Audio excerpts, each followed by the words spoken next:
We're speaking with a special guest to see how she goes beyond the rhymes to teach writing. She's an American hip-hop recording artist, an actress, and entrepreneur. You've seen her in movies such as Boys in the Hood, Menace to Society, and even as Key Lolo on Martin.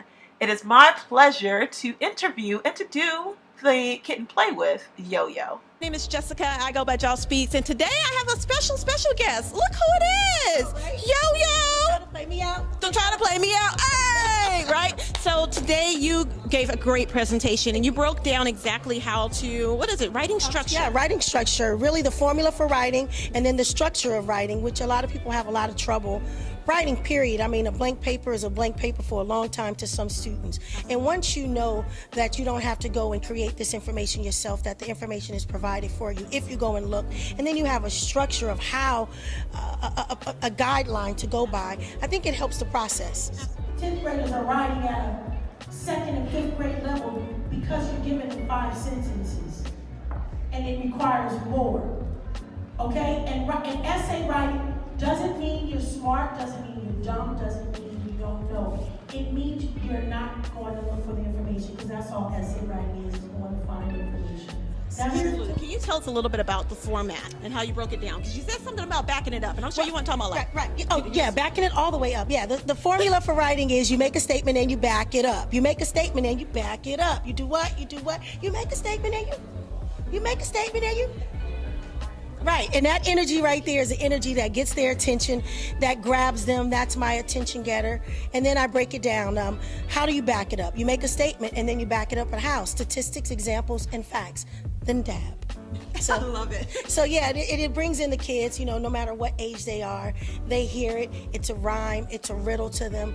They can remember it. If ever they are stuck taking a test or writing an essay, they could, you know, you make a statement and you back it up. Statistics, examples, and facts, then dab. And that makes a big difference to someone, because that's how I know when I'm challenged. I try to think of the best situations in my life to help me make a choice or make a decision. So, you know, hopefully them coming to this seminar, you know, will give them a heads up when they go in there and write next time. start with the what? Most important to the least important. Whatever you put about texting.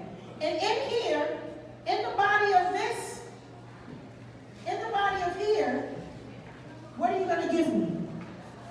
You're going to give me statistics, examples, and facts based off of your texting. See, your introduction paragraph just really introduced, that's why it's 1 to 2 sentences. Watch the formula. Watch the formula. This is my second paragraph. Where did I take my second paragraph from? Now, how did you get into this line of work? Right, we know you as a rapper, as an actress. I know, yeah. Like, how did you even, you know, take this crossover? I know, right? Well, I was doing radio, and I've always been an activist, so I've always been in the community, keeping my ear to the streets. And a parent called me and said she wanted to get her kid into beat production, and I realized that there was none of that lyric writing class. There was none of that, so I created it with the Yoyo School of Hip Hop.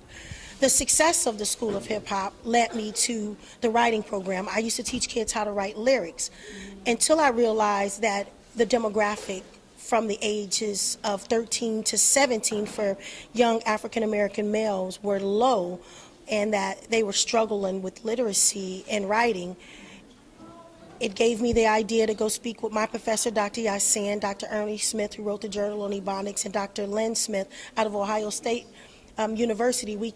They helped me come up with this curriculum. Of course, I wrapped it up to the way you hear it right now. And it's been successful for 11 years now. Wow, 11 years. 11 wow. years, over 10,000 students. Oh, and amazing. Yeah, amazing. Congratulations. Thank That's you. awesome. And I can certainly see the impact that you're Yeah. making, especially Yeah. with students of color. Right. Right? Because we're able to relate to it. And Exactly. understand Cultural it. competency is a real big problem, not only in the urban communities, but it's now a problem in universities. It's now a problem with professors. And unless, as I say, whomever is teaching you can get on your level, it makes it so much harder. And so that's what I try to do. And you see a lot of other professors and scholars and teachers are doing the same thing. And it's working, especially in the urban communities where it's necessary and needed. Absolutely. So do you have any books, or do you have like online courses? If there's someone that wants them as a takeaway, what are some things that kind of helped you preserve forward? And Well, you know, I've learned to show up. I had a bunch of excuses of why I couldn't, as far as dress, as far as I didn't fit in, I didn't feel like, it was necessary for me. My shy side, my lack of confidence side didn't allow me to show up. So I'd like to just say to you, part of the journey is showing up. So when you show up, great things happen. And the things that you don't know, you will come to learn.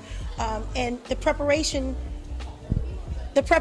is, the things that you're not prepared for will come in time also, as far as feeling confident in the space that you're going in. Success is yours, claim it. Nobody's going to give you anything. You're going to have to earn it. So start now, start young, and good luck.